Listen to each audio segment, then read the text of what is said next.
ಅತ್ರ ಶೂರಾ ಮಹೇಶ್ವಾಸ ಭೀಮಾರ್ಜುನ ಸಮಾಯುಧೇ ಯುಯುಧಾನೋ ವಿರಾಟಶ್ಚ ದ್ರುಪದಶ್ಚ ಮಹಾರಥಃ.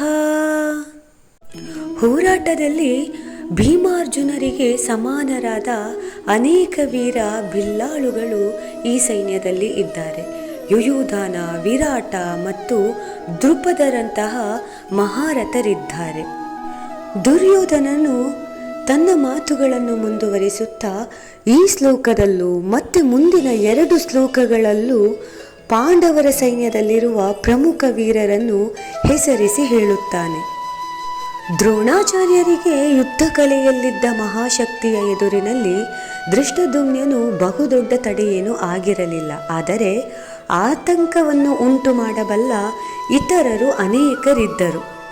ಅವರಲ್ಲಿ ಪ್ರತಿಯೊಬ್ಬರೂ ಭೀಮಾರ್ಜುನರಷ್ಟೇ ಪ್ರಬಲರಾಗಿದ್ದರು. ಇವರು ಕೌರವರ ಜಯಕ್ಕೆ ಅಡ್ಡಿಯಾಗಬಲ್ಲರೆಂದು ದುರ್ಯೋಧನನು ಅವರನ್ನು ಹೆಸರಿಸುತ್ತಾ ಹೋಗುತ್ತಾನೆ. ಯುಯುಧಾನಃ ಇದು ಸಾತ್ಯಕಿಯ ಇನ್ನೊಂದು ಹೆಸರು. ಯಾದವ ಕುಲದ ಅರಸ, ಪರಮ ವೀರ, ಒಂದು ರೀತಿಯಲ್ಲಿ ಶ್ರೀಕೃಷ್ಣನ ತಮ್ಮ. ಕೃಷ್ಣನಲ್ಲಿ ಅತೀವ ಗೌರವವುಳ್ಳವನು. ಮಹಾಭಾರತ ಯುದ್ಧದಲ್ಲಿ ದೊಡ್ಡ ಪಾತ್ರವನ್ನೇ ವಹಿಸುತ್ತಾನೆ. ವಿರಾಟಃ ಮತ್ಸ್ಯರಾಜದ ಅರಸ. ಪಾಂಡವರು 12 ವರ್ಷ ವನವಾಸ ಮುಗಿಸಿದ ನಂತರ 1 ವರ್ಷ ಇವನ ಅರಮನೆಯಲ್ಲಿ ಅಜ್ಞಾತವಾಸ ಮಾಡಿದರು. ಇವನ ಮಗಳು ಉತ್ತರೆಯನ್ನು ಅರ್ಜುನನ ಮಗ ಅಭಿಮನ್ಯು ವಿವಾಹ ಮಾಡಿಕೊಂಡನು. ವಿರಾಟನು ಸದಾ ಹಸನ್ಮುಖಿಯಾಗಿರುತ್ತಿದ್ದನು. ದ್ರುಪದನು ಪಾಂಚಾಲ ದೇಶದ ರಾಜ, ದ್ರೌಪದಿಯ ಹಾಗೂ ದೃಷ್ಟದ್ಯುಮ್ನನ ತಂದೆ, ದ್ರೋಣಾಚಾರ್ಯನ ಹಳೆಯ ಸ್ನೇಹಿತ ಮತ್ತು ನಂತರದ ಶತ್ರು.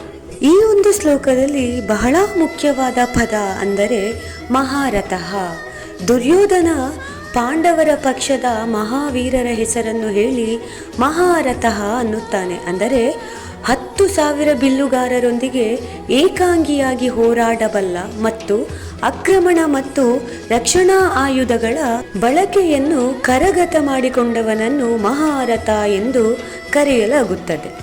ದುರ್ಯೋಧನನು ತನ್ನ ಕಡೆಯ ಸೈನಿಕರ ಬಗ್ಗೆ ಹೇಳುವ ಬದಲು ದ್ರೋಣಾಚಾರ್ಯರಲ್ಲಿ ಶತ್ರು ಪಡೆಯವರಾದ ಪಾಂಡವರ ಯೋಧರ ಬಗ್ಗೆ ಮೊದಲು ಉಲ್ಲೇಖಿಸಲು 2 ಕಾರಣಗಳಿರಬಹುದು. ಒಂದು, ದ್ರೋಣನ ಯುದ್ಧ ಮನೋಭಾವವನ್ನು ಪ್ರಚೋದಿಸಲು.